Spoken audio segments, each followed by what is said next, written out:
নমস্কার প্রিয় দর্শক বন্ধুরা, কেমন আছেন প্রত্যেকে?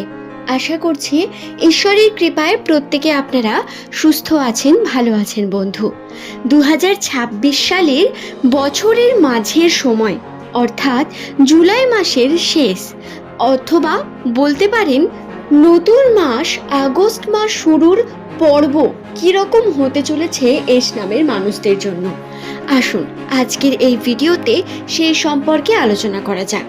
জুলাই মাসের একেবারে শেষে আমরা এসে পৌঁছেছি। 31 তারিখের ভাগ্যফল আপনাদের জানিয়ে দেব। নামের প্রথম অক্ষর যাদের এস দিয়ে শুরু, তাদের যদি বর্তমান পরিস্থিতি সম্পর্কে কথা বলি, তাহলে রাশির অবস্থান অনুসারে এস নামের মানুষেরা বারংবার তাদের কাজে বাধাপ্রাপ্ত হচ্ছেন। কর্মক্ষেত্রে যেরকম আশা করে শুরু করতে চাইছেন, সেইভাবে কোনো কিছুই সফল হয়ে উঠছে না। আপনার কর্মফলও আপনি ঠিকভাবে পেয়ে উঠছেন না। মানসিক চাপ বৃদ্ধি পাচ্ছে প্রতিনিয়ত। পারিবারিক ক্ষেত্রেও এই চাপ কম নয়, যার কারণে বারংবার আপনি চিন্তিত হয়ে পড়ছেন। বিভিন্ন দিক থেকে আপনার মাইন্ডে, মন মানসিকতায় এর প্রভাব পড়ছে। কর্মক্ষেত্রে এস নামের ব্যক্তিরা কঠোর পরিশ্রম তো করতে চাইছেন, কেউ কেউ করছেন, কন্টিনিউয়াসলি আপনারা চেষ্টা করে চলেছেন, কিন্তু তারপরেও কোনো কিছু ভালোর সম্ভাবনা পাচ্ছেন না। আর যদি সম্পর্কের কথা বলি, তাহলে বর্তমান পরিস্থিতিতে দাঁড়িয়ে সম্পর্কের ক্ষেত্রে আপনার সম্পর্কই সব থেকে বড় বাধা হয়ে দাঁড়িয়েছে।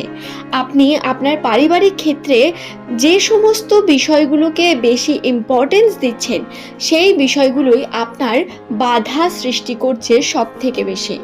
দর্শক বন্ধু, আপনারা যারা উন্নতির পথে এগিয়ে চলতে চাইছেন, প্রতিনিয়ত কার্য করছেন নতুনভাবে, তাদের বলবো আপনাদের অনেক বেশি নিজেকে সিদ্ধান্ত নেওয়ার প্রস্তুত হতে হবে, যাতে আপনি আপনার নিজের জীবনের সিদ্ধান্তগুলো নিজে নিয়ে কর্ম করতে পারেন। এটা খুবই গুরুত্বপূর্ণ এস নামের মানুষদের জন্য বর্তমান পরিস্থিতিতে দাঁড়িয়ে। যদি আপনি আপনার আর্থিক উন্নতি করতে চান, তাহলে এস নামের জাতক জাতিকাদের বলে রাখি, এই বর্তমান সময়ে মন মানসিকতাকে অনেক বেশি স্থির রেখে সিদ্ধান্ত সঠিকভাবে গ্রহণ করা আপনাদের কাছে সব থেকে বড় চ্যালেঞ্জিং হয়ে উঠবে। বন্ধু, সাধারণ ক্ষেত্রে যেটি লক্ষ্য করা যায়, এস হলো ইংরেজি বর্ণমালার একটি অন্যতম গুরুত্বপূর্ণ লেটার। আপনাদের মূল গ্রহ সূর্য। যারা এই চ্যানেলের বিভিন্ন ভিডিও দেখেন তারা জানেন আশা করছি এই সম্পর্কে। দর্শক বন্ধু, আপনাদের জানিয়ে রাখি, কর্মক্ষেত্রে আপনারা যে ডিস্ট্রাকশনের দিকে এগিয়ে যাচ্ছেন, রাশির অবস্থান কিন্তু আপনাকে এদিকে নিয়ে যাবে, ডিস্ট্রাক্ট করবে বারংবার। আপনি ডিস্টার্ব হয়ে উঠবেন প্রত্যেক দিক থেকে, মানসিকভাবে চঞ্চলতা কাজ করবে, যার কারণে একটা সিদ্ধান্তে আপনি স্থির থেকে কার্য করতে পারবেন না। বারংবার ইচ্ছে হবে চারিদিক থেকে উন্নতি করার চেষ্টা করতে, কিন্তু যে দিকেই আপনি যাবেন সেই দিকই কর্মে আপনার বিফলতা আসবে এবং আপনি হতাশ হয়ে পড়বেন। এই ঘটনা ঘটবে বা ঘটছে এমনটা এস নামের মানুষদের সঙ্গে। আপনাদের কর্ম হলো এই সময় আপনাদের মন মানসিকতা স্থির রাখতে হবে। প্রয়োজন পড়লে একটু আধটু পূজা পার্বণ করুন, নিজের ধর্মের কার্য করুন, মুসলিম হয়ে থাকলে নামাজ কোরআন করুন এবং নিজের মনকে শান্ত করুন সর্বপ্রথম। তারপর সিদ্ধান্ত নিন কোন জিনিসটা আপনার জন্য সঠিক এবং সৎ পথে সত্যের সাথে আপনি এগিয়ে চলুন প্রতিনিয়ত। আপনার করা বিভিন্ন ভুল কর্ম আপনার উপর প্রভাব ফেলবেই এবং বিভিন্নভাবে আপনাকে ক্ষতিগ্রস্ত করবে।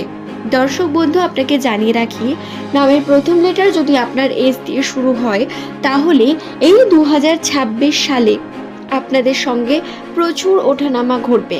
রাশির অবস্থান অনুসারে আমি আপনাদের আগেও ভিডিওতে বলেছি, আবারও বলছি, রাশি আপনাকে কমফর্ট জোন থেকে বেরিয়ে আসতে বলছে।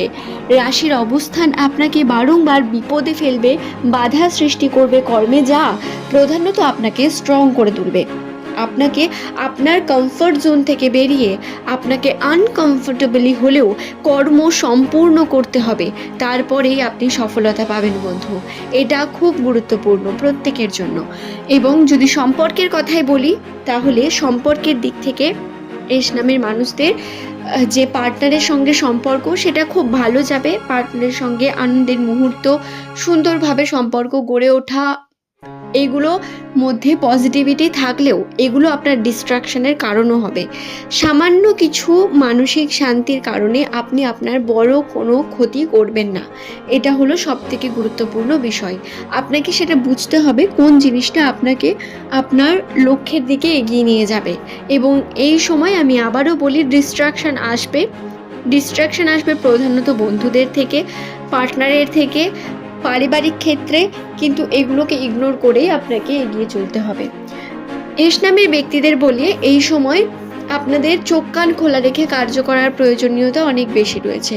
কোনো রকম ফালতু তর্কের মধ্যে এগিয়ে যাবেন না, কোনো রকম তর্ক বিতর্ক ঝঞ্ঝা, এই মাথা গরম করে কথা বলা, এই কার্যগুলোর দিকে এগিয়ে যাবেন না। এবং হঠাৎ করে কোনো বিষয়কে নিয়ে ওভার এক্সাইটেড হবেন না, যে কোনো বিষয়কে ভেবে চিন্তে করা প্রয়োজন রয়েছে। হঠাৎ করে নেওয়া সিদ্ধান্ত আপনার জন্য ভুল হবে, আপনার ক্ষতি করবে, এটা মাথায় রাখবেন। মাথা গরম করে আপনি যে কথায় বলবেন এই সময় আপনার জন্য খুব খারাপ একটা এফেক্ট করবে সেটি। তাই যে কোনো সিদ্ধান্ত নেওয়ার আগে আপনি ভেবে চিন্তে নিন। আর্থিক ক্ষেত্রে উন্নতির জন্য এই বিষয়টি আরও অনেক গুরুত্বপূর্ণ। যখন আপনি কোনো ইনভেস্টমেন্ট করছেন, বড় কোনো অর্থ নিয়ে কথা হচ্ছে, তখন সিদ্ধান্ত নেওয়ার আগে মাথা ঠান্ডা করে 10 বার ভেবে সিদ্ধান্ত নিন। এটা আপনাদের জন্য কিন্তু একটা অনেক বড় অ্যাডভাইস আপনার রাশির অবস্থান অনুসারে। এবার যদি রাশির কথা বলি, তাহলে বলা যেতে পারে জুলাই মাসের এই যে শেষ দিনটি রয়েছে, এই দিনটিতে আপনার পারিবারিক অশান্তির সম্ভাবনা বর্তমান। পরিবারের বিভিন্ন মানুষের সঙ্গে মনোমালিন্যতা, কর্ম করতে গিয়েও তাতে বাধা সৃষ্টি হতে পারে। তবে যদি আপনি লেগে পড়ে থাকেন এবং চেষ্টা করেন প্রতিনিয়ত উন্নতির, নতুনভাবে এগিয়ে চলেন পজিটিভ দিকে, তাহলে তাতে আপনার উন্নতির সম্ভাবনা বৃদ্ধি পাবে, সুখ শান্তি সমৃদ্ধি থাকবে বন্ধু। এই বিষয়টি মাথায় রাখবেন। আশা করছি ভিডিওটি আমি আপনাদের বোঝাতে পারলাম। ভিডিওটি দেখে যদি আপনার ভালো লেগে থাকে, একটি লাইক করে চ্যানেলটিকে অবশ্যই সাবস্ক্রাইব করার কথা বলবো। পরবর্তীকালে আপনারা কোন টপিকের ভিডিও দেখতে চান সেটি অবশ্যই জানাবেন বন্ধু। এস নামের মানুষদের বলি, আপনাদের ভাগ্যচক্রের বিভিন্ন তথ্য সম্পর্কে জানতে এই চ্যানেলটি আপনার জন্য গুরুত্বপূর্ণ হবে।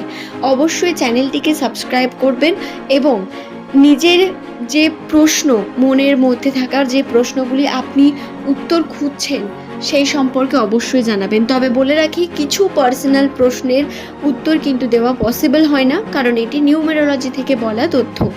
অ্যাস্ট্রোলজি বা আপনার সম্পর্কে সম্পূর্ণ বলার জন্য আপনার রাশিচক্র, আপনার হাতের অবস্থান, আপনার গ্রহ নক্ষত্র, কুণ্ডলী সঠিকভাবে দেখে তারপরে সেগুলো বলা সম্ভব, যেটা প্রধানত ইন্ডিভিজুয়ালি হয়ে থাকে। আশা করি আমি আপনাদের বিষয়টি বোঝাতে পেরেছি। ধন্যবাদ।